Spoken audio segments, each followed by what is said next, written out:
two teams that Surge has they have 6 star players. Yeah. They're like the rogue lineup where they just have so many strong players, and then Melty has the teamwork. So we would see like a difference between just brute force and then teamwork. Yeah, I mean, there's only been so much time that Graviton Surge have had to sort of practice together as a team as well. I was talking to Crew before, who affectionately calls me Bastion because of how fast I speak. But he was saying we haven't had a lot of time to practice together as well. But every player that was picked up for Graviton Surge was carefully considered, right? Soon used to be a support player. This is what blows my mind more than anything, right? Soon was so sick on Widowmaker all weekend long. But he used to just play Lucio and Mercy. And Crew said, Soon, why don't you try something different? Why don't you move to a sniper, move to a damage role? Now that we have a chance to build a team around the two of us, after the all-French team of Unknown, which was Unco, AKM, Wins, and the other French guys kind of fell apart. And now they've managed to just assemble a really good, I guess, feel about the team. We see what Zebasai's been able to do. Skipjack's been an incredible pickup. You know, you'll ask Too Good, and he'll say until he's blue in the face. I think Skipjack's one of the best Reinhardts in the game. I think Zebasai is one of the best DPS players at the moment as well. Star talent, there's no denying it. But if they can, it's whether they can bring it all together and execute is a real question for Graviton Surge right now. We do have our maps, guys. So Dorado, Watchpoint Gibraltar, Hollywood, Kings Row, and Nepal. By the looks of things here in this best of 5. So it seems about as straightforward as it gets. Yeah, I mean, both teams, you saw in the first 4 bands were all King of the Hill and point capture maps as well. So, you know, we didn't actually see the situation that we had before where one team was actually banning out payload maps that they didn't want to play, and the other team was forced to ban out, or the ones that they really didn't want to play, of course, your point capture ones and your Temple of Anubises and stuff like that, which I don't think we'll see all weekend as well, in the way that it is incredibly skewed towards a defensive team, that map, if you guys have tried playing it. Did that come into your tournament preparation for this team? You know, just kind of thinking about, like, did you guys have a conversation saying, hey, what do we do if someone just bans all the maps that make sense to play on? You know, is that something that goes into your practice? You know, the chance that someone might go for a wild card like we saw yesterday with the bans on all the standard maps? Yeah, that's kind of what we did, because most teams, they just default to banning 2 CP and then some COF maps. Yep. And then I looked really hard into banning the strong maps from the other team, because when you're the opposite team, the team that's have the upper edge will always just ban maps that they don't want to get upset on. So that gives the underdog team like a really good shot if they have the preparation to ban the other team's strong maps and your weaker maps, instead of just banning maps you don't want to play. Yeah. So it's interesting how the strategy plays in as well, because there's always a pool of maps that no one really wants to play right now. It's just the way that they work in competitive. They either haven't practiced them enough, or they don't feel like there's enough of a reward for good preparation on some of these maps. I mean, you can have an amazing attacking side on Temple of Anubis, but sometimes it's still just not easy, to break through and get onto those points. It doesn't really matter how damn good you play it. So teams go for these payload maps, which in their opinion, they sort of seem to feel are a little bit more balanced. Good old Temple of Anubis, not to be seen once here this weekend. We almost had the Hanamura. Yeah, it was in the lineup, but it didn't make it all the way there. No, we did a Volskaya Industries earlier on this weekend, which is always interesting to watch as well. I mean, the thing with those maps for an attacking team, it's not a long walk between the 2 points. So you quite often see, and what quite often is the goal is to rush from that first point to the second. You even have a couple players try and back push or back cap, on that second point while the first is being taken, just to try and stop the respawns coming in and stuff like that as well. So it's not quite a completely combed out format yet, ladies and gentlemen, but there's still obviously a couple games after this one. Melty and Graviton Surge is very, very important. Of course, the winner of this game will be taking on Rogue in the lower bracket grand final. And then, of course, the actual grand final, where we will see Creation Esports in a best of 7 have a 1-map advantage going into that one as well. Not a huge advantage for them. Sometimes you might even expect to see them have a 2-map advantage in a best of 7, but it's not going to be an overwhelming one for them, which is kind of good for us as viewers to see how it all works out. But I think IDD Cutie as well, they have to recover from the emotional side of what they've just faced, because I spoke to them before. They're like, we're going to dominate these guys. We're going to roll over the top. You know, okay, maybe I've paraphrased a little bit there. That's the confidence that you should have going into a tournament like this. It's what makes you a competitor. You always have to believe that you're going to be able to win. So it's a bit of a blow, considering that a lot of other people were backing up what they were saying. And Creation, of course, going into that grand final with an advantage. It's going to be very nice for them. It does look like we'll be starting on Hollywood. They were talking a bit about it in the chat as well.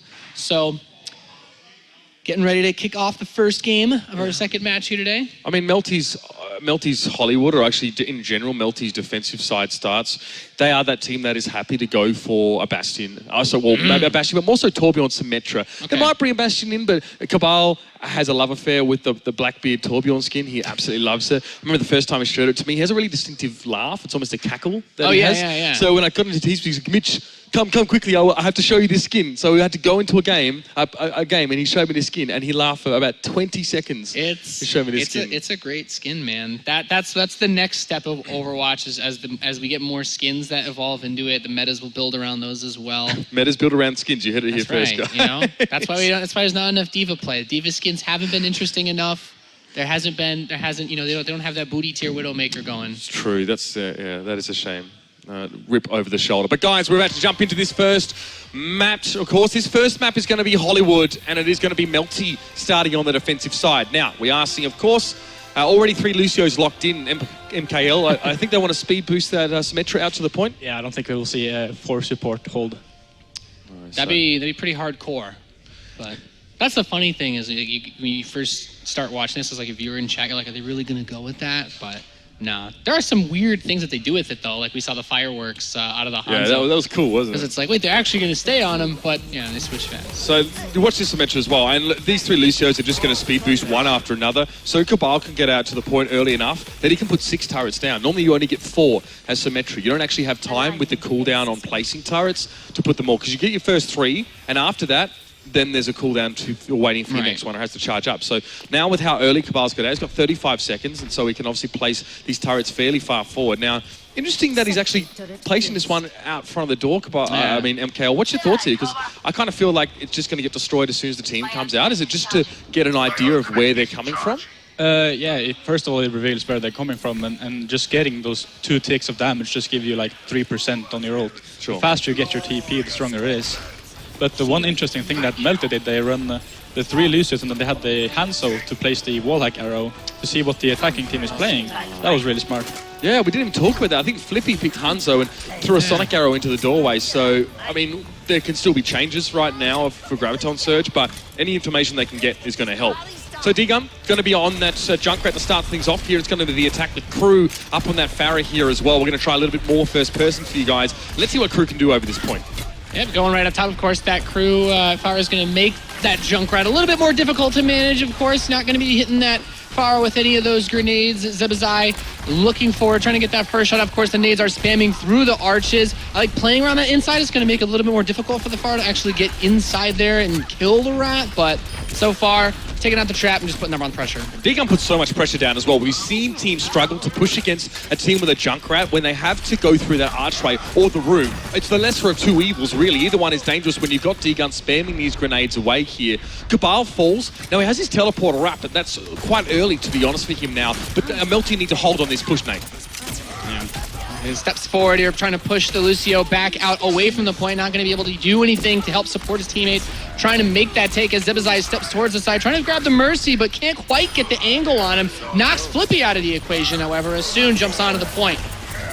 Yeah, he's going to get knocked down though as well. The Reinhardt coming straight on through, and Moon L just wanting to clear him off the point. Now he actually goes down because Zebasai was in the backside getting shots down with the left click, but there was a little bit of an early barrage. At least Cabal and D-Gun fell, but the res still did come in. It's going to be enough for at least for them to hold this point now as Zebasai aggressively going to head into the cafe. He wants to take control of this high ground. He also wants to deal with Flippy. Flippy wasn't ready for the stun grenade, but he's going to be able to get away. There was a Mercy healing him the whole time, and Flippy keeping himself alive now. He still needs to impact the fight on this point, and now D-Gun switching to Tracer is going to contest.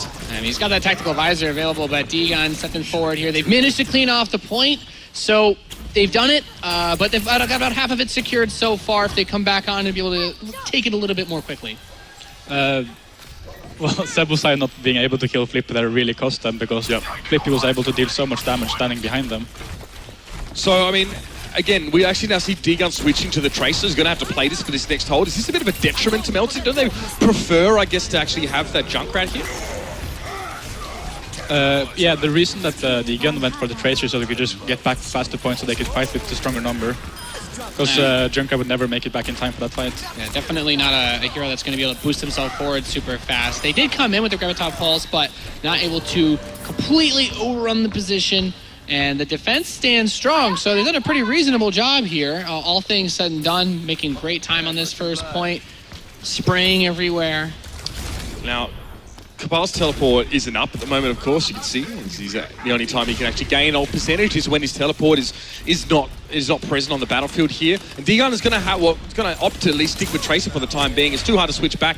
A little bit of a late recall there as well, but at least he can avoid the damage coming down. He could have died if he was too close to that one, but the aggression in towards Soon is going to prevent that Widowmaker from getting a foothold over on this side. Zephyr's trying to open up with a Deadeye, doesn't at least get on towards Moonell, but I believe Nico was trying to respond with one back. He went down, he respawns, and here comes the Reinhardt. Yeah, he got flashed and then pushed back off. So Melty taking some serious losses. Bode, Moon, Digan all going down in the span of a few seconds. So this could be where Graviton Surge is able to finally get the position here, picking off a couple of the last turrets. And Crew going for the chase out back towards where that payload's first point is. He's looking for a pickoff here, but not able to find anything just yet as the payload does make its way. How do you feel about Pharah MKL in this area of the map nowadays? Pharah is very like...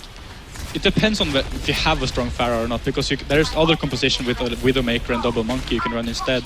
But Crew is such a strong projectile player, so I really like him going for the Pharah and just sticking with it. We might actually have the El Clasico, the old school Pharah Mercy combos here in a moment, if that's where the fighting is going to be happening. We can see that Digan just wants to pressure as well, and he hasn't given Soon an opportunity to set up yet this game. The amount of pressure towards that Widowmaker player has meant that Soon can't even scope in for long, let alone actually take some shots. Digan lucky to actually get that extra shot off there as he's going to be picked up by Zephyr. This payload is slowly starting to shift up that street here, but obviously with Crew having to spawn back in, having gone down earlier on, and Soon still struggling to establish himself, this could be interesting. Yeah, Zebazai trying to get on top of Flippy there. Soon is looking for the shot, but there's none to be found just yet. Gonna shoot the mine back up, see if he can get a position on him as Zebazai does get knocked down, and Nico holding on top of the point. Great knockdown there from Moon, though, and that's gonna open up for a big clean, a great wipe as Nico chases everybody down, and just barely that Lucio's gonna be able to survive for a little bit longer. Stunning hold there as well. I mean, you saw what Nico was able to do. Again, the reses are pretty important here. Board has his available, and Kratos actually used his. So in that fight, Melty didn't rely on that res at all. They just had the high ground advantage. You saw that Soon was, that Flippy was garnering a lot of attention up top side. You saw the Crew wanted to go for him, and even Zebasai. And both of them got taken down by the boots on the ground, i.e. the Reinhardt's doing the damage. But now we still see Graviton Surge trying to get that high ground. Let's see what they can do with it. Yeah, trying to use this position in a big way. The payload is moving, though. Crew is going to jump straight up, looking to knock out Digan from the skies here, but not getting too much done. I mean, they get rid of Moon on the ground, they get rid of Cabal. Zebazai's been going ham, and he finally will get knocked out by Moon, but still on top of the point. There's the res, and Zebazai is looking to help finish clearing this off. I mean, the thing is, the payload still has a good bit of pressure on top of it. They've just now been able to clear them off. Saber are going to come down now as well. This might just be the re-engage that Melty were looking for. Board did use his res, so this is, I guess, a result of that now. Coming back in numbers now, pressing out, and they've forced Graviton Surge away from this payload. That's going to be rolling back for a bit, and with only 2 minutes left, MKL, it definitely seems like Graviton Surge are fighting well, but they're not able to actually clean Melty off this payload and make some real progress. It just looks like Melty are using their ults way more conservative, because we saw the one-man res coming out for Kratos, and then they have the tank just die straight after the res, so they just basically wasted an entire ultimate before the fight. And there's nothing bad necessarily with a one-man res if maybe it is that Reinhardt that has his ulti ready to go and you know you can win the fight. But when you both die straight after, it is definitely a huge waste. And Soon's made the switch here as well. We've seen a lot of teams have success by taking that Widowmaker, turning it into a Winston, and just trying to counter the opposition Widowmaker. But it's not going to work out this time as Moonell gets the ground and pounds. Does a great job. I mean, he sweeps him, and with the help of Nico, taking out Skipjack. So once again, making a great dead stop at the payload. Just a minute 15 that they have to push this to the next point. So they're, all things said, not even if they get through this at this pace, they're going to have so much time to work with. Melty going on their own attack for the next half. So Cruz picked up the Genji, and Soon's actually switched straight back towards the Widowmaker there as well. Didn't spend very long actually on the Winston after he got charged into the wall there. Obviously down on the lower levels, we did hear an Earthshatter come down. That was off the back of Moon, and Digan is capitalizing on this CC from up on high, laying down damage consistently, and even Crew just has to capitulate here as Flippy pressures onto him. Another situation, MKL, with good ultimate usage there as well. It just seemed like the Earthshatter set up everything Digan needed. Yeah, every single Earthshatter Moonell hit is basically a 4-man and leads into a wipe. The problem with Surge right now is that they're switching classes over and over again, so they never have the ult advantage and never can just brute force a fight. Great point. I mean, remember, you lose all your ult percentage when you switch over. Yep. You go back to 0, and that definitely puts you behind. D-Gun actually drops down there as well. We're actually hearing Zebasai channel the Deadeye. Might even be one from Nico on the other side of things here. The Earth Shadow, though, it's blocked by the shield there. That's not good. Munel can charge back through. Nico gets himself a double, and Kratos, he has to go for the rest here, but soon has to do some work for the backline. He needs to find some of these targets. Time is running out, and both Reinhardts may be up on their feet. Soon not being threatened yet by close range, but he still needs to deal with Flippy. He's in the backline. Bo gets taken down. He did have that res available as Flippy drops down, gets the shot off, but not able to finish him. And that payload still, everyone just fighting over it, trying to stop that overtime counter, but is it going to be enough? It seems like it has to jump down, and great deny to clear the round. That was incredible stuff there, especially in the last moments for Soon, but I mean, great combination. D-Gun sticking with the Pharah there pretty much for the entire map. We saw a little bit of playing the Junkrat earlier on, but that was a great switch. Obviously, Crew playing Pharah as well. Had some good moments, but never really seemed to make it stick. You saw him switch to Genji, and he went quite quiet at the end. I mean, this stop here was really good. They managed to hold them so slowly on this. I mean, just it was such a very well coordinated effort, all things said and done, to drag it out a significant amount, but also obviously not being able to even finish the map, putting on an insane amount of pressure. Yeah, you saw the Genji pick come out to try and contest the Widow, but when you can't even peek your head up before Flippy turns it straight off, there's just nothing you can do, basically. Even MKL was getting excited on the couch there, seeing some of those shots. Even Soon trying to fight back against Flippy, but Flippy just gets airborne and pops one in his head. And those last few moments, Flippy got a lot done. Obviously, getting the last denial to try and reset the overtime timer as well. And that's one of the reasons I've been being able to enjoy watching him play so much. As we get ready to go onto the other side of things here to see if they can get there. They don't have to go very far to cap this map, but are they going to be able to work together and make it happen? I mean, based off how well they synergized in the first half, I would be surprised if they got stopped harder than they were able to stop the other guys. So we're going to see Torbjorn potentially brought in here by Soon, opting not to go for the Widowmaker early on. Do you really want to sacrifice a Widowmaker for Torbjorn in this first point? Maybe do you swap another hero out for it, or is it generally an acceptable trade-off for you? Right here, they're just they need to go for the full hold. Yep. And then the armor just adds so much, so they just need to basically put all their eggs in that the Torbjorn works out. Because the Widow, like, after a while you will pick off the Widow and you will win the push, but Torbjorn, the turret is, if you get a good spot and you get basically more than 5 armor packs, you're in such a good position with the Torbjorn, especially with the Symmetra as well. And of course, talking about Torbjorn and Symmetra, both of those heroes can give, I guess, extra defensive stats to their teammates. Torbjorn gives off armor when he collects enough scrap, at 75 points of armor, and I think Symmetra gives 50 points of shields there 25. As well. How much, sorry? 25 after the nerf. Okay, so already 25, right. So, still, making the team, you can see the health bars there. It's got a bit of yellow. I mean, Reinhardt has armor by default, but he'll be getting a bit more from Torbjorn once he actually can distribute some armor via the scrap later on. And that's going to be quite a durable team. That's quite a huge increase. It's an extra 100 hit points. And remember, armor actually mitigates damage being done to it. Reduced by 5, I think, it's going to make them all quite a bit beefier with holding on against this. So, as we see the push out come in. Junkrat's on both sides, actually. Kind of interesting to see it as well, as Deacon's trying to use that to help break around this tight choke position to move through, just firing over into the point, hoping for some lucky shots. Yeah, attacking Junkrat, what are your thoughts? Well, Deacon did his the last Hollywood game as well and showed really good stuff with it, but I still think that the Pharah would do much more, especially against the Torbjorn, to just easily take down the turret. Yeah, if that turret's not in a spot where you can bounce those grenades onto, you're going to have a rough time. Just boosts himself over, throws the trap on the stairs. So he's trying to play around this flanking spot. He gets through. And this is one of the nice things about being able to abuse this stairway, because you're forcing the attention to come in here, gets the remote mine onto Kratos. So actually doing quite a good job, I'd say, here, being super annoying is D-Gun as they move on to the point. Yeah, I mean, Skipjack going down as well. D-Gun himself creating so much threat as just that Junkrat shooting grenades down a hallway now that split the attention of Graviton Surge. It's what allowed Moon to get on towards the point, as did the rest of the team. And Flippy, no one cares about trying to kill Flippy right now, and that's just the way he likes it. He's able to do so much damage in the back of those fights because there are so many other threats that demand attention. However, it does seem like the hold is looking a little bit better at this stage. I believe Kratos just got an ult up, and that was why Graviton Surge might now be able to hold. Yeah, the next push I feel like should be able to do a little bit more since they've secured 2/3 of it, but it was definitely an interesting execution, and I wouldn't say bad by any means on this part of Melty.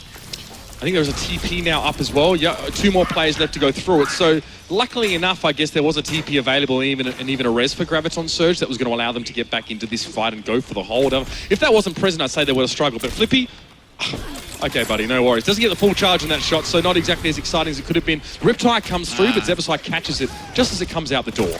Tyre not getting too much done there. Boosted Rat steps forward, takes out Kratos, so no chance for a res here, and going for the Deadeye up top. Manages to snap Deegan as Flippy pops him. Deegan going to get rezzed up here as well, and that's what I mean. There was no res available for Kratos, so not yet anyway. Unfortunately, there's no way for him to really... Sure, he can charge it up now, actually. He should be able to have his res, and he does have it available, but the problem is his down teammates now have already spawned back in, and that's the GG, I'm pretty sure. They take the first point, and apparently that's it. Yeah, well, I mean, considering the stop that they had on the other side, that was really all that there was to it. Yeah.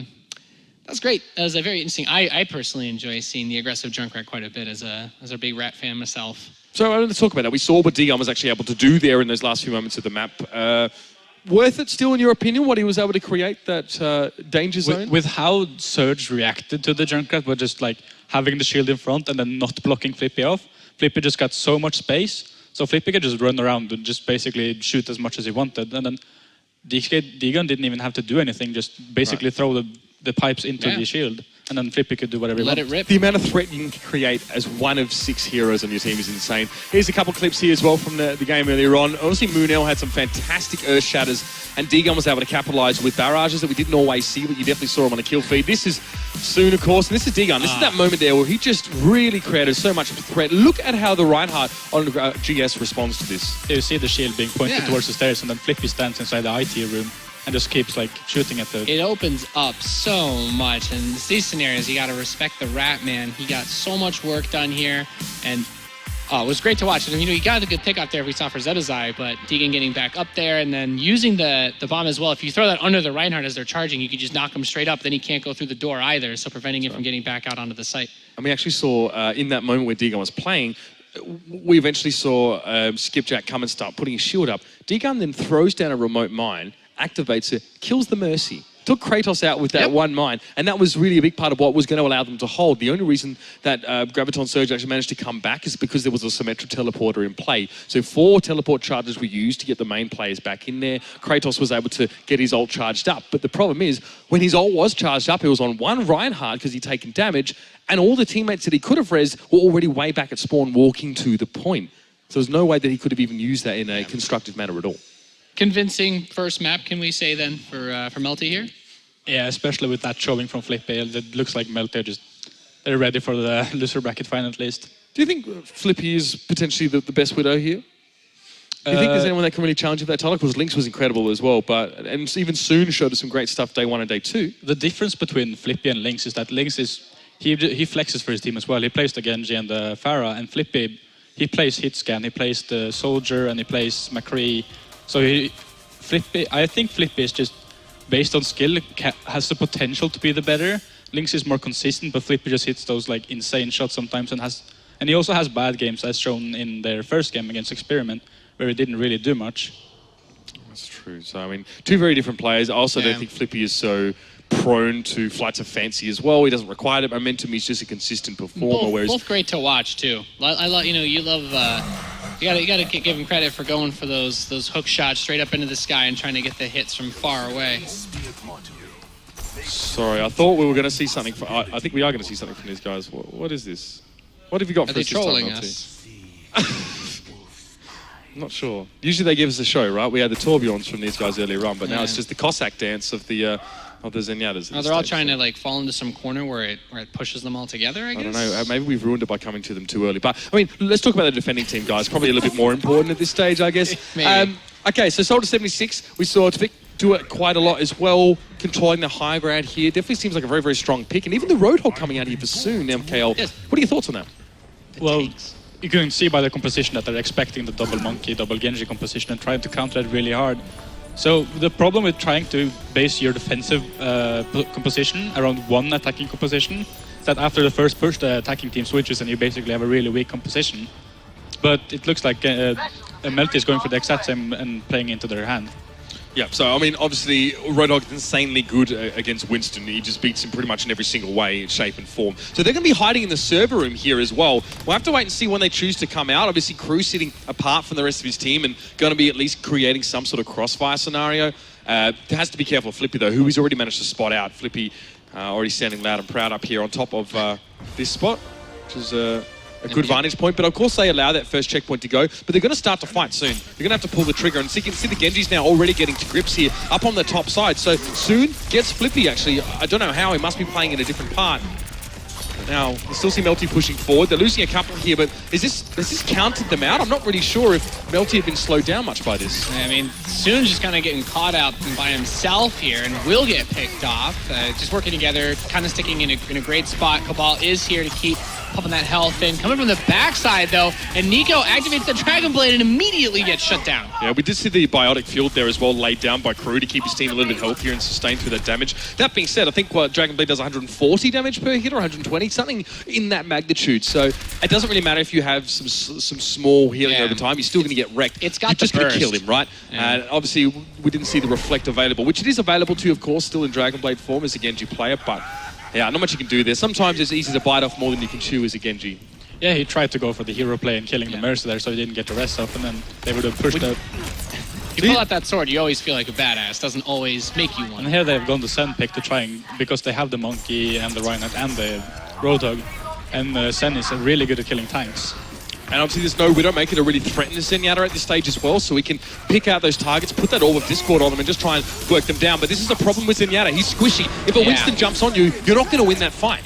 And he jumps up there, I think, going towards Flippy as well. Flippy was able to get Kratos, but at the same time, eventually, Nevix did take him out. So they're stepping forward here. Crew actually getting quite a bit done. Also being able to pop off Deegan there with the support of Nevix. So MKL, we see a change here for Melty's composition. They go for the Zenyatta, try it out. Deegan playing the Zarya. Didn't really work out, though. Why is it? Well, they kind of left him to die there. And then they went for a weird call to still fight after they were man down. Because they used the Lucio ult there right after he died instead of trying to go for a 6-man fight in IT room.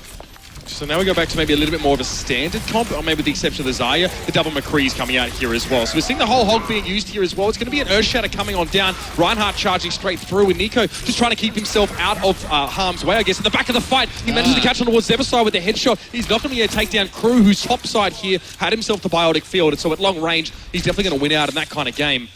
And another unsuccessful attack here for Melty. Graviton Surge really slowing things down, and we can see the payload's always starting to slide back a little bit. So Melty's going to step forward. We have a Deadeye. The res is close. The Earthshatter is close, and so is the Graviton Surge. So in a couple of seconds during the beginning of this next fight, they're going to have all their ultimates available, or at least enough of them to make something happen here. But it's all going to come down to how well they can use those, how well they can execute. Important to note, Kratos is pretty far from a res at this point. Yeah, Board has his up, though. That's the problem, I guess, for them now as well. Going to hear some ultimate channel. I think that was actually Nico trying to use his there as well, but soon just going to make his life pretty hard. They've stuck with the Hog, but now the Graviton Surge is going to come down. It's going to be backed up by a res as well, but there was no follow-up. There was no one alive at the time to do damage for the Graviton Surge, but an Earthshatter comes in from Moonell. He's just going to get the job done himself. Nico's also going to be able to get involved from the backside and get some damage done. Great little flash. That's a 180 flash bangerang kill. And now we're going to be able to see Melty press past that first checkpoint. Yeah, absolutely wrecked Skipjack there. So Flippy and Nico, both on the McCrees, giving themselves a lot of opportunity to work with, especially since Deegan's got the mobility on that Genji. And just play the Reinhardt on top of the payload. Let it roll. Create Graviton Surge has come back. They're all just chilling inside the shuttle, playing around the upper area. There's the Reflect going off on the McCree, but by himself, Deegan's going to have a hard time taking him out, and Zebazai snaps him up. So look at this. You can see Graviton Surge do want to use this high ground here as well, and then drop down perhaps when they're ready to start a fight. It's, oh my lord, it's actually Nico gets picked off by the damage from the Lucio there as well. So that's got to be a full-scale retreat. And Moon, I mean, this probably works in his favor. He's happy enough to regroup with the rest of his team now as well. So staying alive, he would have had low health. But hey, Board could have charged his ultimate off of that. So it doesn't really matter. But now we're going to see Melty come back in. Deegan actually being damage boosted and healed up here by Board. So we're going to have to see if he can break open, I guess, the core of Graviton Surge's defense on top of this rocket ship, MKL. Do you think this is a decent comp here for Melty to achieve that, to get up there and get in their face? Well, as we've seen in previous games, like breaking the 6-man on top is so hard. And you basically need to have the ultimate advantage to even be close. And here you see the sound barrier, and yeah, the the ultimate advantage. Mercy's down. Mercy had the res. Kratos gets picked out of the fight pretty much straight away. Now Deacon can play a fighting retreat and try and get back to the rest of his team. But Moon's going to start the fight off. But Soon actually gets himself too. Keeps himself alive amongst that fight. And there's no chance. Great hold. Crew picks up 2 on Bode and Cabal at the end there, completely preventing them from being able to get any further momentum. They've definitely been dragging this one out a pretty good amount, especially considering that we're only just entering the shuttle room. That outer area was taking quite a while too. So the mine's out front of the right side of the door. They'll know if they come through there. And all eyes are on the left side then. And they should be able to trigger this as soon as they come through. They know Winston's going to jump straight up, plants the shield, trying to go D-Gun, coming in, knifing through, but it's not going to be enough shutdown again, it looks like. Yeah, Moon at least went down, but the Dragon Blade coming out now. It's just going to be a res. This time Kratos had it available. I feel like Melty's best chance was actually last time they hit this point when Kratos was picked off early. Now Crew, he can just clean this fight up. Pretty straightforward, of course. Just pop the ult on and get those last 2. Sometimes Lucio can be a little bit annoying to kill when he's moving around the map, but this is pretty unconvincing stuff, MKL, from Melty here. They've tried a bunch of different things, but nothing seems to be working. And Graviton shut them down. Yeah, what they did that last fight, they tried to just basically keep them occupied on top of the shuttle, and they pushed the payload, and it actually worked out for them because they didn't get the regroup in time. So they just ran back onto the payload and capped it for free, basically. I mean, they do get a bit of a shove here, though, so they should be able to push the shuttle out towards the final stretch here. Crew still taking some pot shots on Flippy from very far away, but they do manage to take out Zebazai soon and Nevix. Crew, long shot killing Flippy. Pretty impressive tapping he's got going.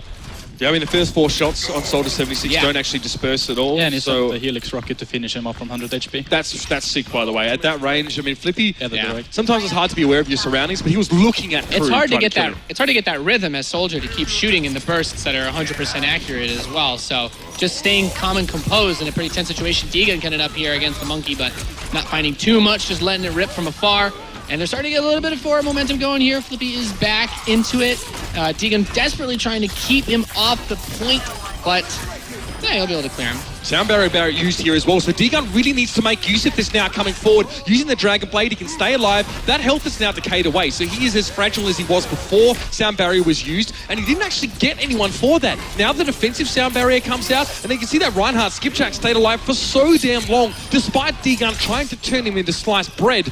And now at least the fight turning in Melty's favour, despite Kratos actually getting the res away. Board still has his. So this next fight on the point, Melty are going to be incredibly hard to shift, and it's just as well, because the French side really need to finish this game off ASAP to get a good time. Yeah, they've been slowed down so much. We can see Flippy coming in from the back. Nico's going to step out with his dead eye, but deflected, and Zebazai being able to deny him at the same time. Moon snapping down Nevix, so no barrier available there.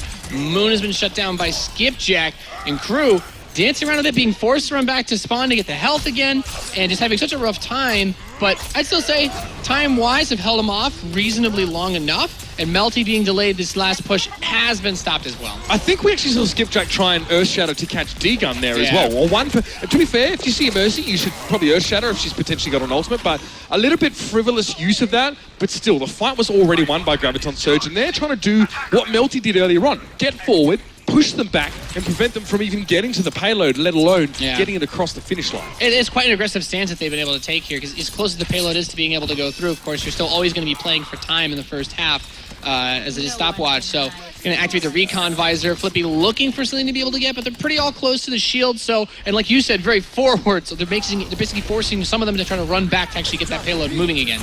Sound barrier being used there as well. Crew actually got stunned up because someone's stun grenade hit him. I don't think it was Zebasai's. It was reflected actually back into his own teammate. But now Flippy's up on high as well. This is the danger man in this situation. He's now being challenged out. That's the correct decision from Graviton Surge, but Soon wasn't healthy enough to kill him, especially with everyone looking after Flippy, peeling for him and getting damage on that Winston. So now Flippy sits up on top. Nico probably challenging his dead eye as well. Just making sure that, no reflects were happening at the time. Crew goes down, Kratos gets the res, and now the fight really starts to explode. Yeah, slaps down Skipjack in a big way, and that Genji goes up top trying to find something, and of course the Diva comes out for Soon to delay and deny this as long as humanly possible with Kratos blinking in and out on that Tracer, but they're going to be able to push him off, they're going to be able to cap the point. And how are we feeling time-wise on this one then? It looks like a very okay time, I guess. It's very beatable, but it's also it's like a middle of the road. And that's not even copping out saying that as well. Yeah. Because on a map like this, there's Bo as well, probably another big res from him.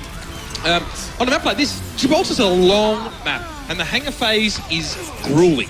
It is hard to get through that part of the map without being wiped at least once or twice. Even some of the best teams struggle to get through there on the first go. And we saw a bit of the stall there towards the end. Obviously, we actually had Soon and Nevix both sitting on Divas there. The hardest part about Diva, and the reason why she still can stall, is not that she's tanky.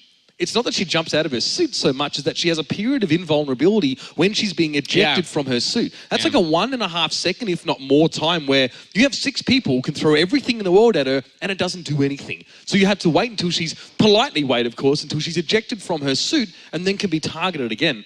Obviously, it doesn't work so well now as well, and it didn't work in that case here.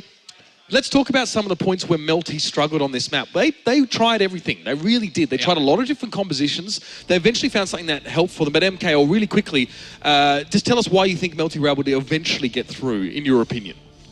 Well, they actually did something that Melty does that not really any other team does, that they play some baity stuff. That they sent Deegan and Moonel on top of the shuttle, and then they just had the Lucio sitting on point, so the payload was basically already capped, so they could just run back into and cap the point for free there. So they didn't really try and fight them, they just tried to bait so they could push the payload forward and cap it next push. Well, there you go. Yeah, we see some situations. Crew does this a lot, actually. We saw him on Route 66 yesterday. He purposely snuck on towards the payload while it was coming around that petrol station because he knew it'd be hard to see behind the body of it. And if you're not looking at the top of the screen and seeing that the payload's actually moving, sometimes it's hard to realize that's happening. All you're going to see are those tiny little legs underneath. Yeah. It's, the crouch is a useful ability in those weird scenarios, to say the least. So tell me about this this composition that we have set up. I mean, Flippy is always going to be on this Widow. Deegan's playing the Soldier. Are we surprised by any of this? It looks relatively standard. It's a very they run the Lucio. The very standard thing is that you just only have the Mercy, because you don't get enough out of the utility of Lucio on the first and second point. But the extra healing might help. But I think Graviton Surge's comp might they just abuse like a single target, because if you have 4 people jump on you, you're basically dead no matter what. And Lucio can't do much to save a single target except try and boop them out the way, perhaps. His healing's not sufficient, even if you amp it up, to actually deal with the burst or just the sheer damage that can come towards you now. So Soon and Crew, it's going to be the double Genji here with the double Monkey, and of course Zebasai actually switching over towards the Widow here. So he's not much of a Genji player. He allows Soon to play Genji, and he would rather play Monkey if that was going to be the case. Obviously great McCree player, but often the best McCree players sometimes struggle with Genji. I feel like McCree benefits lower sensitivity players a little bit better, whereas guys like Genji, Tracer, more the high sense guys. More Twitch type play style. It's a cute movement and not gross movement. Yep. So we have Crew up here, just trying to get him here, cause a bit of disruption. He's got the Monkey there to help back him up with that shield. Reflect not buying too much, although I guess the biggest part of this is moving that payload up towards his first point, getting it through to the shuttle room as fast as humanly possible. But Flippy, well, he's flipping. He's so sick, really. This guy hits some incredible shots. Talking about acute movement, this guy makes minute corrections to his aim while he's moving, if he's in the air or whatever. It's so very, very sharp. And he was one of the top snipers in TF2, one very well-known sniper, obviously from Epsilon at the time, who had their fair share of championships under their belts as well. I mean, as big as the scene was back then, unfortunately for TF2, it never really got to that epic level that we'd see nowadays. Maybe a little bit too early, but Zebasai got wrecked. I mean, he had, of course, the wall hack, so we knew that, but soon just nailed him there. I think maybe reflected the shot. Yeah, reflected it. I was going to say the shot on Zebasai was top tier, and there, of course, Bo is going to be able to be caught off guard without the support there. Soon, with the reflect onto the Soldier, trying to help clear him up, or at least distract him on the other side as they also take on Nico. But Moon snaps up Nevix, and they're still moving this payload along very briskly without Flippy being there to help deny this. It's so tough, and then Soon immediately gets right back up into Flippy's face, making the aggressive plays, getting up close, and picks him off again. Payload just rolling along. It's been a really sick attack, actually, from Graviton Surge, because what they did, instead of walking into that server room normally, they went up to the high ground, then came down from the balcony, and they actually pinced it on the server room and still moved that payload along. So Soon's just been going off like a frog in a sock so far, and he's not going to stop it. He's so far forward. They're just about to go into the shuttle room. He's sitting out here at the end. He's got his Dragon Blade available. He's got the Monkey backing him up with the shield, and he's basically saying, look, you're going to stay out here, you're going to stay all the way back, and I'm going to distract you as long as I possibly can. These guys are still all the way on the other side. Deegan has to runs back to the spine. He's like, okay, screw this. We're switching it up. Yeah, this is basically the most important if you're defending here. If you can't get on top of the shuttle before the payload is already too far, because second hold is like basically the easiest place to hold, as we saw in the previous game, that it was really hard to crack. But here you just see Graviton Surge running into their spawn basically and trying to hold it back for as long as possible.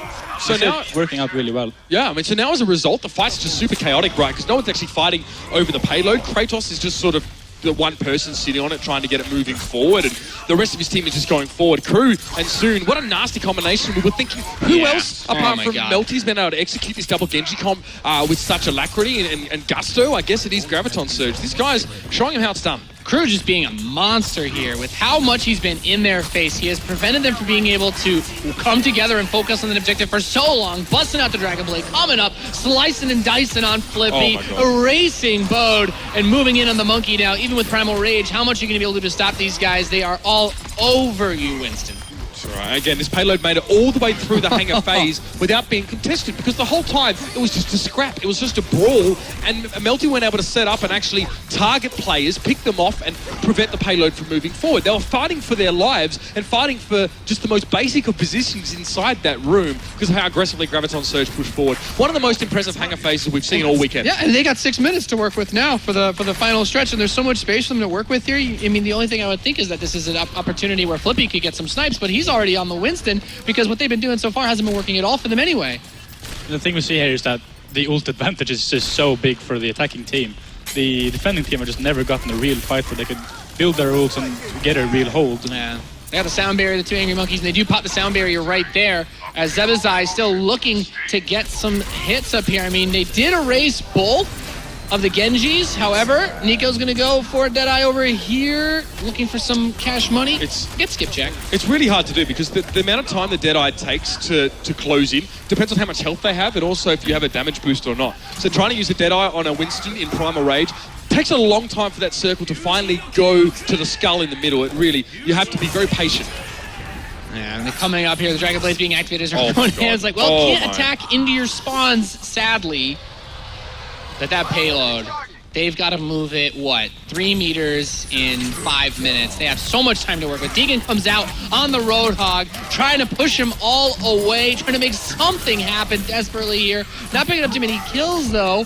And gonna step back, gonna go for the heal, ripping him off of the payload, just buying as much time as possible. So to deny Vivix, they get a little bit of a stall here, but they would have to stall for so much longer to get this map. Oh, it's insane. And this is almost like Melty's response to the amount of Winstons we're seeing. They're actually not against going for a Reaper in some cases, but of course Roadhog's good at dealing with them. I don't know if D-Gun will stick with it at this stage. He'll probably switch away now that they can actually settle a bit. So he's back to the Genji. He's going to try and challenge out because Soon and Crew have both changed, right? We see Soon is actually going towards the McCree and Crew on the Zarya. So a bit of an interesting switch for them. We'll have to see how it works out. Yeah, Crew's going to step forward with that Zarya, of course, popping the shield onto the Reinhardt, trying to get this forward position, just close this out. The time is not the biggest factor. It's just about getting it there. They have so much to work with, and it looks like they should be able to get it. D.Va's going to come out here trying to be annoying and block this position as long as they can. There's the charge up on the Zarya to push her back, but D.Va right on top of the point, and like you said, of course, as that suit destroys, she ejects, untargetable, finally killed, and they get it in. A map victory for Graviton Surge. D.Vas are good at holding out, but not for 4 minutes. Yeah, you can't stall out in the way you used to. Eventually, if you are stalling, you can't be all Divas because that doesn't mean you can't kind of settle and actually start to swing the fight back in your favor. You're literally just stalling. Traces are maybe a little bit better if you want to actually fight and hold after the stall. Divas is desperate tactics, guys. But this is Zebazai in his last few moments, just wrecking it. Yep. Zebazai absolutely going ham. And I love that you bring up the point of the D.Va as well, because if you try to run out there on the deny and the D.Va, you're also not going to be racking up any ult, really, because it builds so slow on her to try to go for that self-destruct to actually delay it. But with the Tracers, we've seen time and time again, if they can buy a little bit of time, then the pulse bombs come up and you suddenly open up, big play opportunities to clear them off the payload. So guys, let's talk about this as well. Can we at least try and rehash in some sense how that hangar phase went as well? After the fight just outside the bay doors, if we can think back to this one, we remember that Graviton Surge, they fought in the server room, but they sent their Winstons up to the top of the balcony and went in via the top stairs and came down.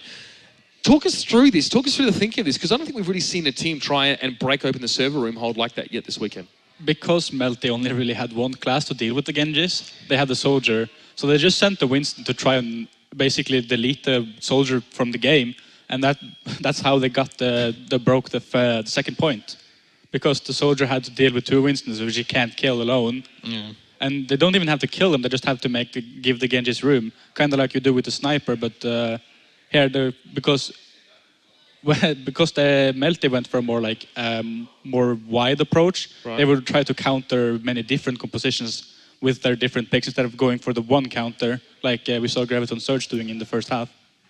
So it's almost like a broad spectrum, one size fits all composition. There was a lot of cool stuff that they pulled in there, and I had to give another tip of the hat to Crew as they were going through the shuttle room. Like it felt like there was very little fighting that actually happened in the shuttle area until they got to the door at the very end because he was just pushing 3 of them. It was all back. skirmishing, wasn't it? Yeah. It seemed like when you do that as an attacking team, when you chase kills, it's not always a bad thing because what you do, let's say the enemy team's about to spawn, come back in, they're halfway to there, but some of their players are still in the hangar room that didn't die earlier. When you kill them, they're out of sync, they're out of phase with the rest of their team by 5 to 10 seconds, so they can't actually have a full team of 6. This game isn't like Dirty Bomb where you spawn only in waves, like every 13 seconds or whatever. It's 10 seconds after you die. So pushing forward aggressively like that, you can exploit the fact that he's going to take the enemy team longer to regroup. By the time Melty regrouped, that payload was already at the other end of the hangar. Yeah, an absolute worst case if you're attacking and you die really far forward is that you'll just respawn and be regrouped with your entire team anyways. So there you have it. We're going to be moving on to Kings Row here as well. We saw some very interesting Kings Row play in the first game of the day. Creation definitely seemed to have that one under wraps, and anyone going up against them later on, whether it's or whoever makes it through this lower bracket now, had best be on their best behaviour as well in terms of dealing with that. So. Melty, I'm thinking back to the start of the closed beta as well, because there's a period, of course, where I didn't see too much from them as they realised that they weren't the best in Europe anymore. But generally, Kings Row, a fairly comfortable map for them. We saw D-Gun be very prolific on Farah, especially in Death Alley in that second stage of the map here. But now they're defending to start with. No surprise that we're going to see Cabal obviously playing that Symmetra. It used to be Board, actually, who'd be the Symmetra guy. Board would do it. It almost seems like they've swapped a little bit here as well. And that allows Board in some cases to be flexible. We've even seen him go over towards Junkrats and even Winston's earlier on, whereas Cabal will normally just sit and play the Lucio role and generally stick to that. So, setting up, pretty standard, D-Gun on the Rat again. Anything here that just jumps out to you? Is this just a anti sort of pressure setup with the Symmetra, or pretty normal? The Symmetra on defense on Kings Row has kind of like been faded out because when you run a Symmetra, you try to full hold. You want to hold for as long as possible, but you're so weak on the first hold because Symmetra, the shields are so weak now. The 25 health isn't really that much compared to 50, and her she doesn't have any healing. She doesn't have any big utility to make her a great support. The reason you run her is because of the teleport now, and the problem on Kings Row is that you see a lot of double McCree or just really aggressive compositions trying to just push onto the point over and over and over again. And that's where Symmetra really struggles. Because she can't really stand up to those guys as well. She can fight with that left click as well. It auto-targets people. FPS 101, but this is Crew. Great work by him. The pressure on towards Flippy was seriously strong. He knew that Flippy was such a linchpin. And there it is. He's also going to take out D-Gun. So defensive capability for Melty on this point has pretty much been nullified. Yeah, I was going to say, it's a lot of the zoning capability, denying the spam of the grenades, but at the same time, that ability to just kind of one-off, snipe those characters as they step on towards the point.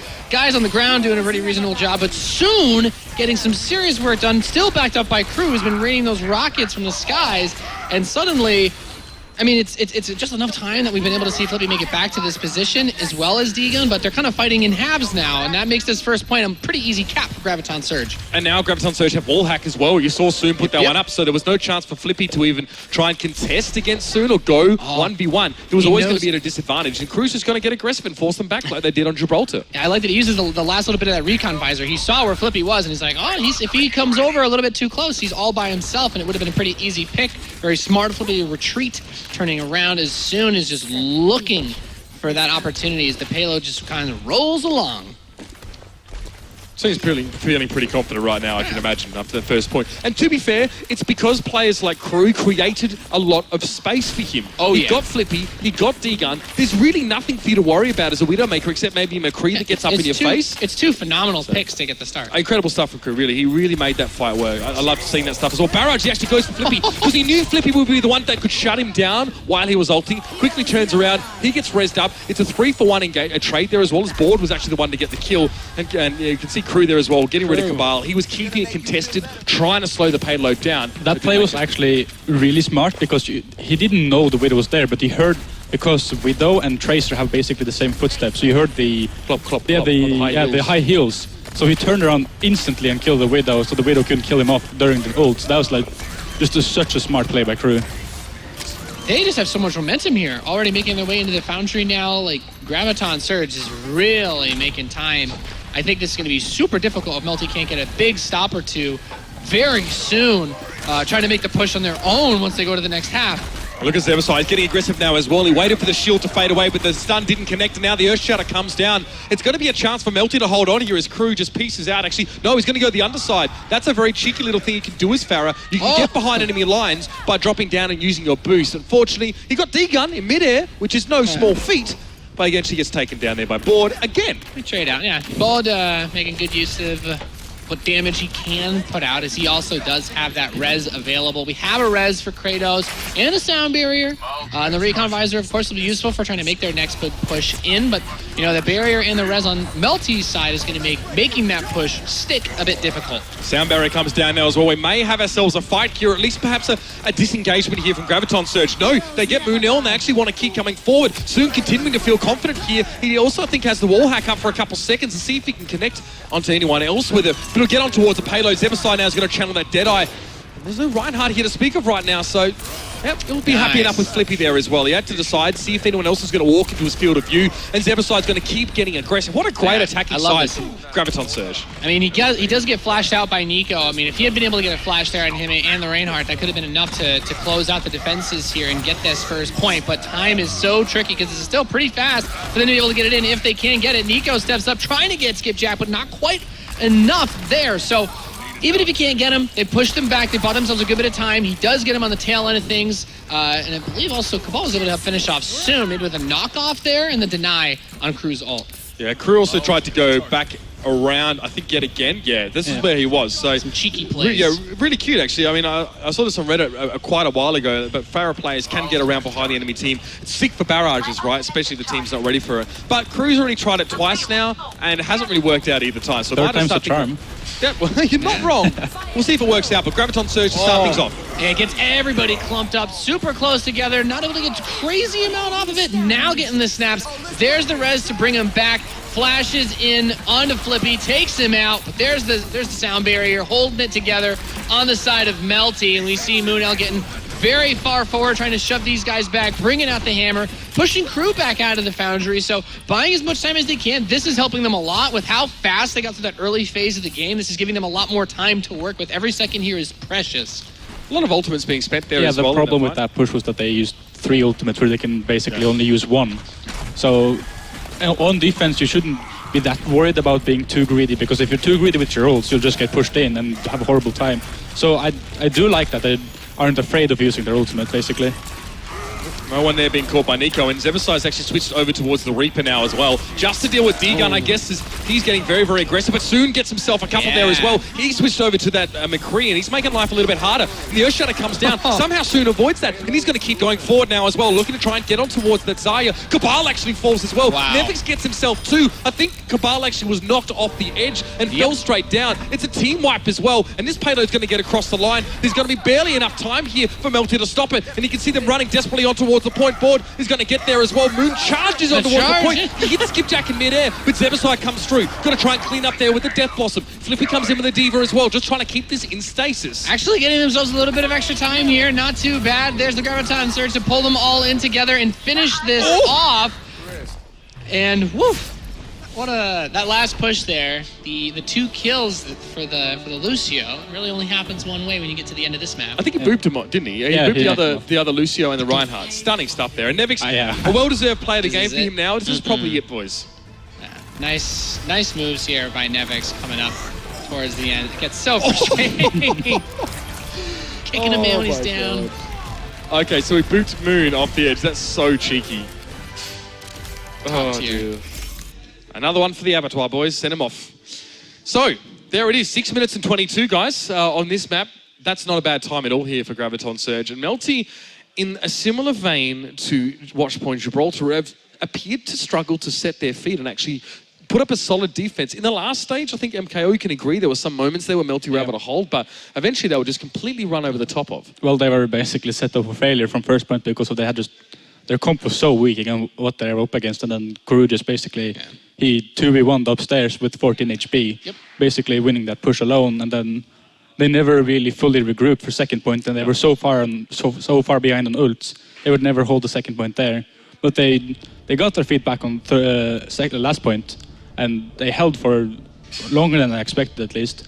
Yeah, I mean, if they had rolled over as easily as the first two big points, then definitely this would have been borderline impossible for them to recover on. But 6 minutes, 22 seconds, it's doable. They're going to need to make a good pace, and I love that you bring that up. Crew with the Pharah just rolling in, immediately destroying the Junkrat and the Widow, opened up so much playing field for everybody else to just go ham.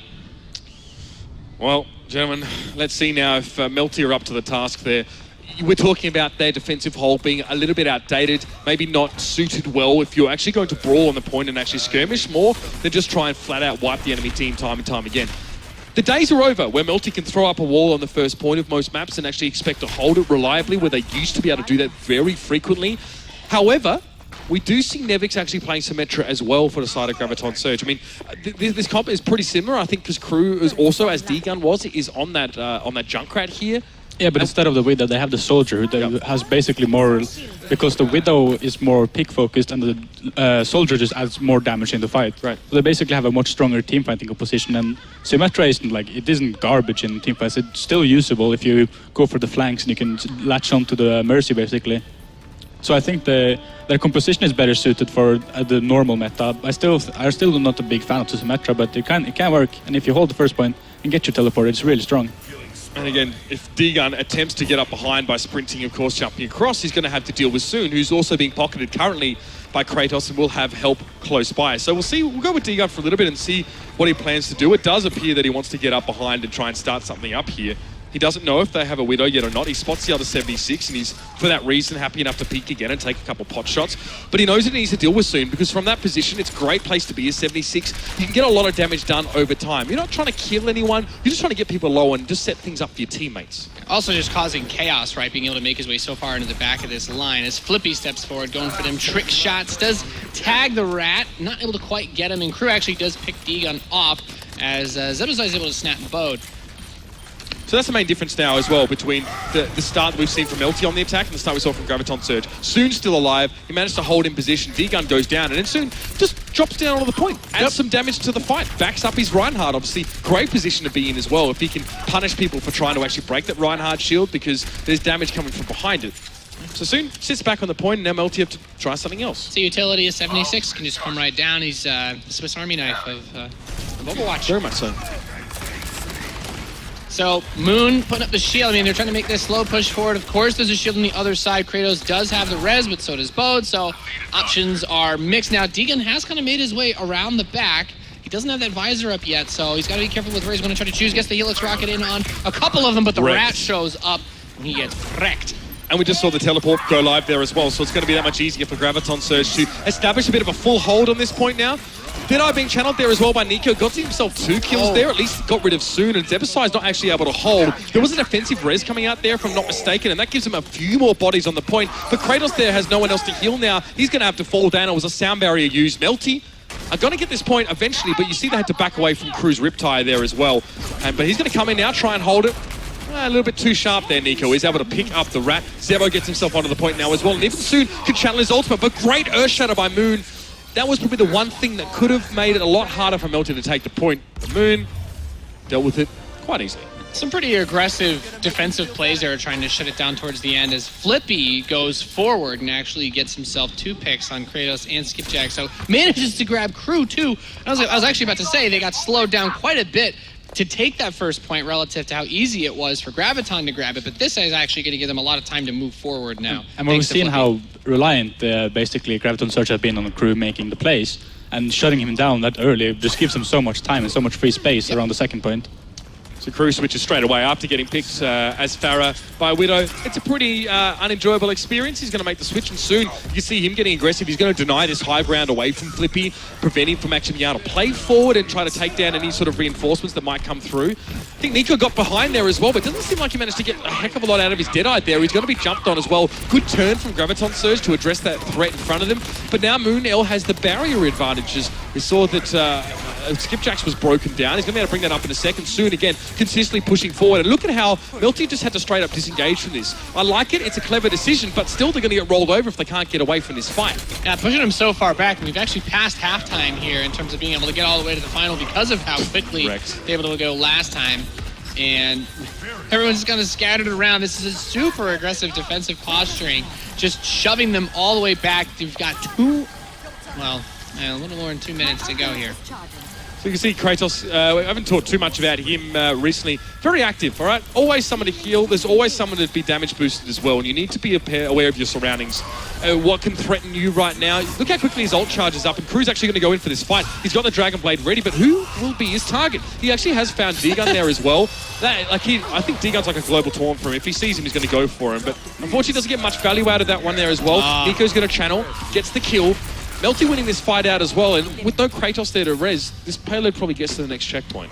Yep, they're at 4 minutes and 15 seconds, so they've got 2 minutes to get into the Foundry and all the way through. Snaps up soon, though, so getting rid of a good bit of the defensive capabilities off the board. Yeah, a problem we've seen from Graviton Surge is that Kratos dies a lot with his ult. Yeah. A problem we saw from the Drakeus, the healer from Creation, a while back when they had some struggles online. When you have your ult, you are the biggest priority on your team, and you have to think about that. And one thing, teams aren't that bad at you. If you just stand back, you won't die. You have to think so carefully about your positioning when you have your ult. Flippy actually going over towards Zaya here, guys, as well. And you can see he was able to help D-Gun out there, gave him the shield to help him deal with Crew. Not much charge on the cannon there now as the Earthshatter comes through, and Flippy is actually going to survive that one for the most part, but still, most of his team just gets smashed. Yeah, Graviton Surge is a pretty good dead stop here on the payload, keeping in mind, of course, you've got just about a minute to go. That speed that they were able to move with on the aggressive side has given Graviton Surge a pretty good position to work with as they have to finish this map in a minute, and it's not going to be one of those scenarios where the overtime is going to be helpful. The one hope is that they do have a Graviton Surge not far away as well, so the wombo combo is potentially going to be there, but they need to make it work here in this case. Nico channeling that Deadeye, he's going to create some space now. That's going to allow D-Gun to get up in the air and potentially even get behind here. He's constantly being pocketed by Bo, so he needs to be healthy. He needs to also charge up his barrage. That's an important part of this combo now. There's the Graviton Surge being used. You can see D-Gun gets up and above. Great couple kills, and then he has his ultimate ready. Don't know what he was supposed to be using that on as well. Of course, the res is going to come in pretty instantly, and D-Gun really has to get this next kill, but no, Soon's going to take him out. This could be it for them. They've only got 20 plus seconds to go, barely in this position. Deegan comes in, gets Soon, and Zebazai and Nevix trying to hold this off just barely as Crew steps forward with the shield. We do have that Earthshatter, but actually Muno was picked off, so Nevix is here trying to get the deny. We're up to 6:10. They got 12 seconds to get the payload in. The Divas are coming out to help and try to block this, and I don't think they're going to be able to get it through the Diva if they continue to just boost straight on to the point with 5 seconds to go. Doesn't look like they're going to be able to get it. No, last few seconds are going to be a tough one here as well, and this payload isn't going anywhere. Zebasai stays on there, and Graviton Surge take the game away. It was a damn good hold there as well, and things went very well for Soon as he switched over towards that McCree. That probably won the game there for Graviton Surge. A huge stop, I think 4 kills from him.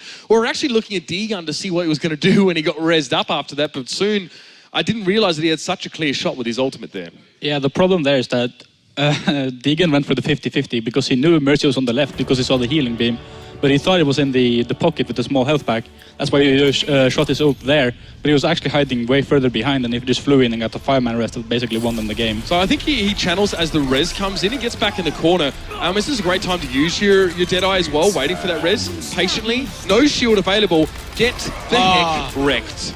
So good from Soon to close things out. And now that gives them the nap advantage here, so... It's huge. It's absolutely huge. Just going back to that as well, their attack side there on Kings Road, they did not give a lot of time to Melty for actually being able to close that out. The clock was on them. It took them almost half of that time that they had available even just to get the first point. So I think that the coordination, especially Crew's aggression, has been top-notch. I don't think Melty are going to be picking a King of the Hill map here. Of course, Nepal's still in the pool. I know them. They won't be picking it at all here, but now getting... Really? What? Well, I just spoke to them outside. They said we don't want to play King of the Hill maps at all. So that's a bit of a risk they're going to be taking. Cabal, you screwed me, bro.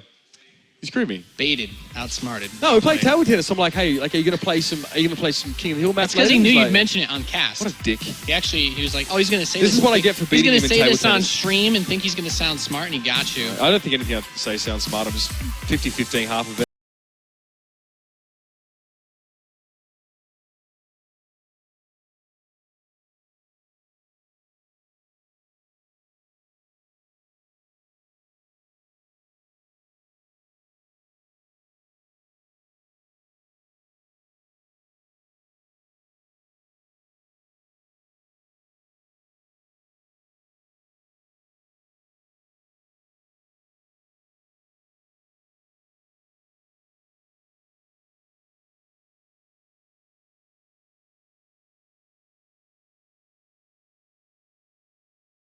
That was that ult that you were talking about as well, where he was trying to aim. Yeah, he tried to find the Mercy, because if the Mercy got the rest of the game was basically over, so he had to just go for the 50-50.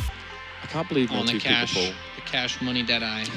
Still upset about it? Just makes no sense to me as well. It must have been more of a on-the-fly decision, because these were the kind of maps, right, that Experiment wanted to use against Melty to sort of tilt them out and actually play them at something they weren't used to playing. So that's kind of exciting that we're actually seeing this in general. Also want to point out, Cabal's in a cast at the moment, as we talked about a little bit. He still beat Jason Kaplan at table tennis before, by the way. So, yeah. Oh, you just that's hear all Jason I'm yelling saying. from across And to be the fair, room. I almost lost to Cabal as well. He's quite the sportsman, you know. But I don't know how a goalkeeper does his breaks his Achilles tendon. It doesn't make any sense to me. But Well, also one thing about King of the Hill, they have to play it no matter what, because the scoreline is 2-1, so they have to play all the maps. oh, there are 2 King of the Hill maps left? I thought there was only one. No, but they have to play it. It doesn't matter if they win the You're Halo, right. they have Melty to play it does no too. matter what. Now they have to. So, yeah, they had no choice. They want to play it now if the last maps are going to win it out. Yarp. So. All right. It begins. Jason, mate, we're casting. What are you doing, bro? Go sit in the corner and be creepy. Jason Kaplan has approached us with a salt shaker. Good on him. All right, so let's jump into this one here.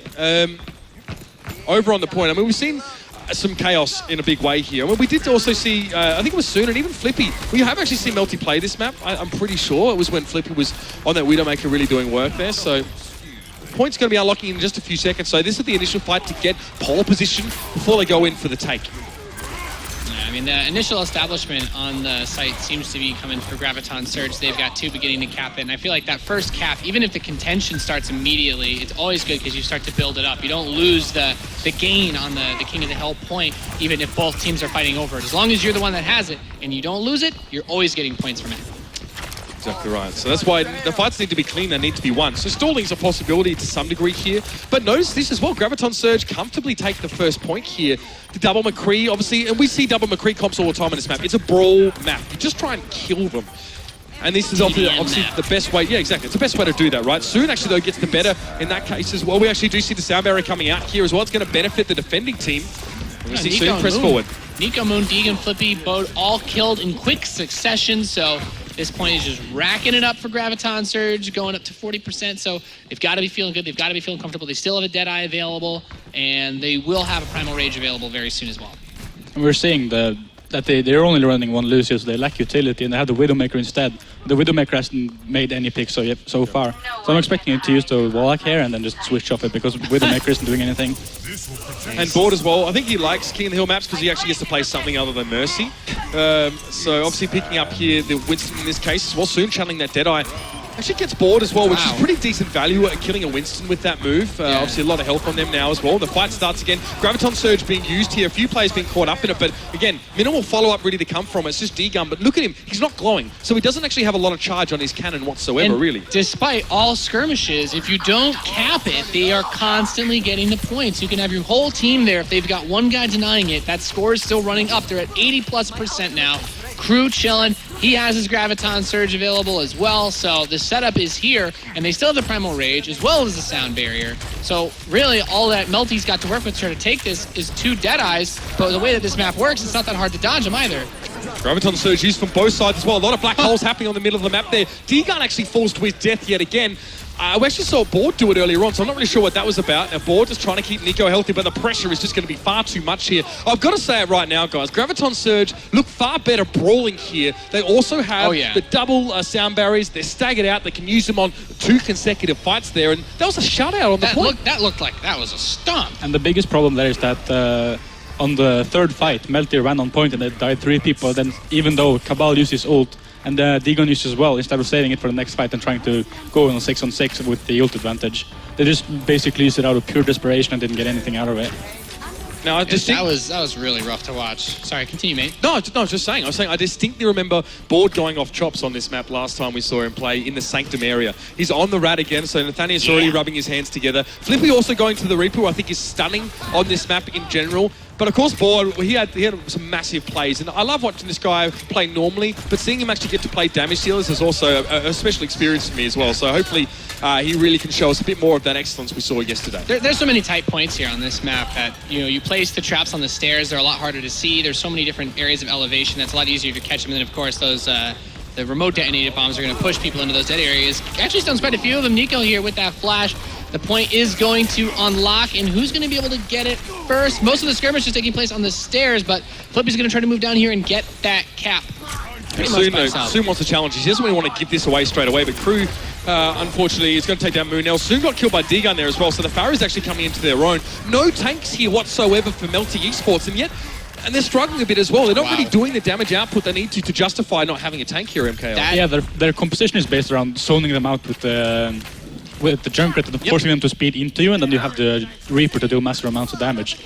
But if you just fight at basically a mid-range, the shields from the Zarya and the Monkey will prove so strong, and then when you basically tag them down, you just run into them and just basically wipe them out. So obviously it's not no tanks for Melty. With Zarya, obviously D-Gun actually does technically fulfill a tank role with that Zarya, but obviously lacking the Winston there as well is a bit interesting. Zebasai went to channel Deadeye there. Doesn't seem like he found anyone he wanted to go on towards, but he finds Moonell.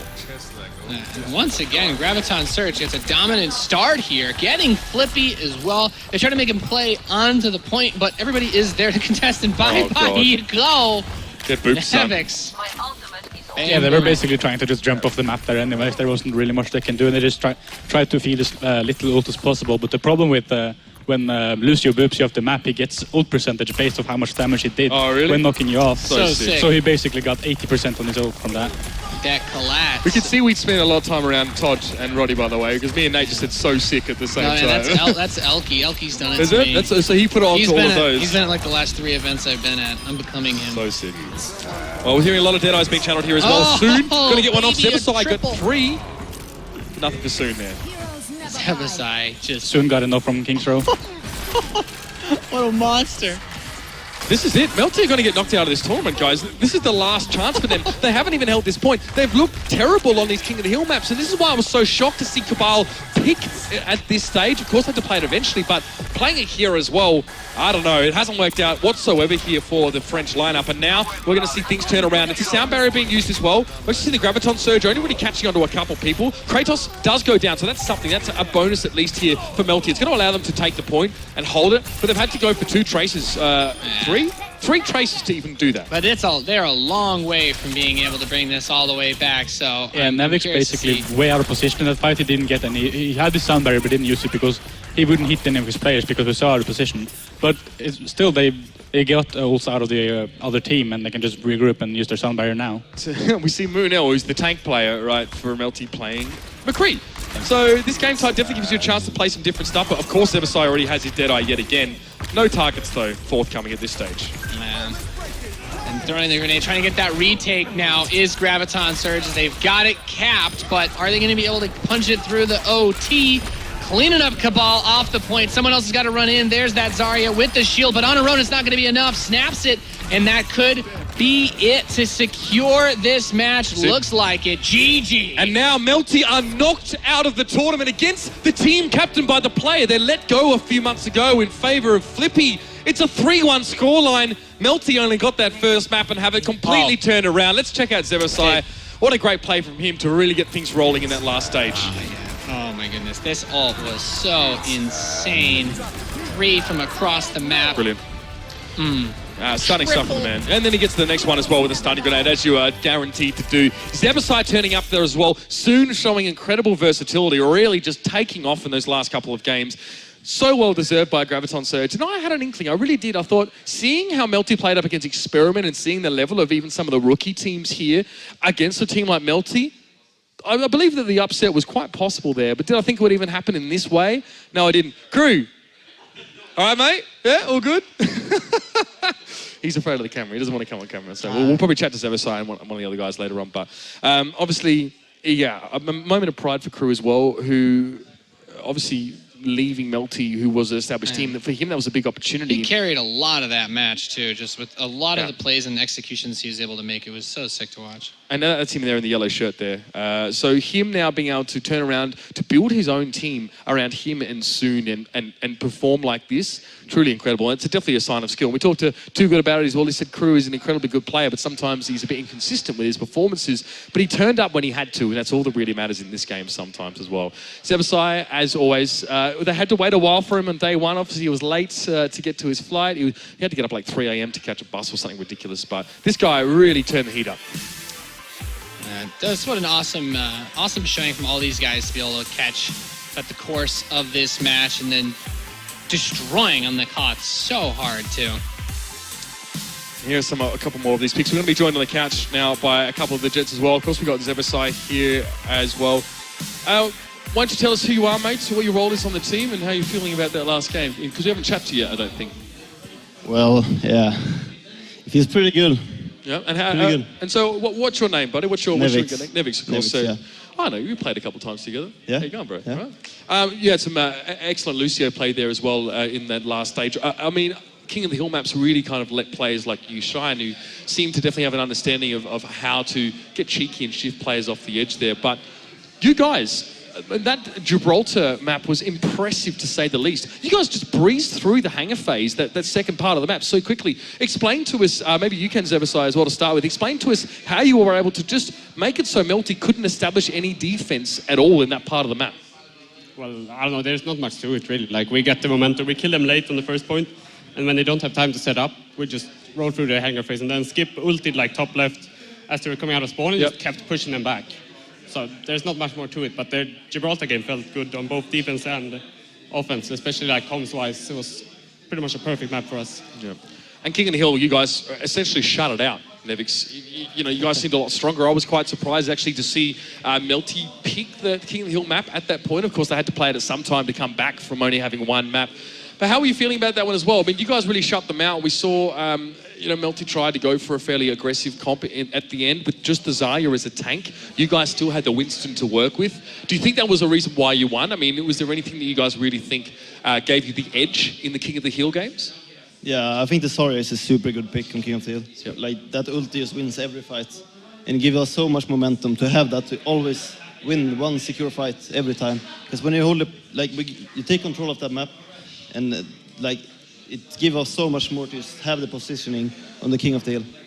And were you always feeling comfortable with the King of the Hill maps in the pool? Obviously, you guys coming into this as well, not being a team together as long as Melty. Were you happy to see that Cabal had picked that King of the Hill map for the decider?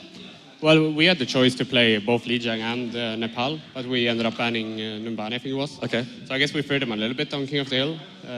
But in the end, like, King of the Hill worked for us just as good as the payload map. So going into Rogue, like, we don't mind playing King of the Hill or payload. Good to hear, man. You guys got any questions for the boys? I mean, you guys are going in a matchup that I think a lot of people are going to probably give the advantage to Rogue over. Do you take that as something that maybe is a little bit more pressure? Or do you feel that it takes the pressure off your back since you winning this? The expectations aren't as high for you guys going into this, and you can go with a more clear mind. Like, are you happy being the underdog in this case? Like, I think our first day here, we played really bad. Okay. Really, really bad. So, and it was kind of even though sometimes. So we were kind of happy with like our results, even though we played bad and like missing flights and shit. So, but I hope we can give a good shot versus them. I mean, for you guys as well, having just formed recently, obviously with Crew and Soon, sort of bringing the team together. How do you also feel as well? You said on day one you weren't feeling all that energetic. You were quite tired, of course. How do you think your performance has, I guess, changed over the course of the weekend? Are you happy with where you are right now? Well, for me personally, like I think I played my best today. But I'm usually better on LAN, and I think it's the same with like Crew and Soon. Yeah. And I think that's an edge we have, even like versus a team like Rogue, because I don't know, their creation game looked a bit dodgy. So like if we just keep having that edge, we could beat Rogue as well. And who's your MVP, Nevix, for this series? Who do you think on your team really was standing out? I think Crew did a good job on Azaria, really. In every KOF game, he was always outstanding. It's good to have a player that can flex like that, guys. And you guys performed really well. We really enjoyed seeing some of those moments with the Lucio. Maps like that can really allow you to actually play outside of that normal style. So that was great fun. You did really well. And of course, Eversai, solid performances again for you on McCree. It's always a pleasure to watch. Gentlemen, we still have a couple more games to go today, of course, but this is a good time to maybe check right in with the brackets and see where we sit in the grand scheme of things here as well. Because obviously after this game being finished, Creation are already in the grand final, of course, after the win against Rogue earlier this morning, which some could consider an upset. Some could have considered this match. We just saw an upset, of course, with Graviton Surge with a 3-1 over Melty, sending them home. And now Graviton Surge move forward, obviously, to play Rogue, who got knocked out. And be very interesting to see how, guys, Rogue have bounced back after that loss that they suffered to Creation.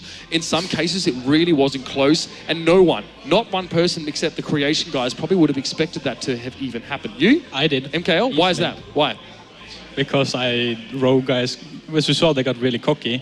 Yep. They've been cocky all weekend, and most of the Creation guys are really down to earth. And I knew Lynx and Bromas would just show up at that match because they played so well against us. So Creation had looked shaky before this, but after the game against us, I knew Creation was going to show up big time. So you think, in this case then, that tilt is something that these guys are going to be able to take advantage of going into a match against them in the loser final? Oh, Surge going to take advantage against Rogue? Yeah, do you think it's something, do you think that maybe them being knocked down a peg by Creation in that first match today is something that gives these guys an advantage going up against them? I always thought that Surge and Rogue was going to be a really close match, but the first match wasn't really close at all. But I think Rogue is going to at least reset now. And it's going to be a really close match at least. Okay. Well, there's your prelude to the upcoming match, of course. Ladies and gentlemen, just around the corner, it's going to be these guys up here playing against Rogue, Graviton Surge, that is in the lower bracket grand final. Winner moves up to take on Creation in a best of 7 to close things out here at the TakeOver. So you've got the best games in the weekend just around the corner. No reason to change the channel. Stick on this one. We'll see you when we come back from a short break.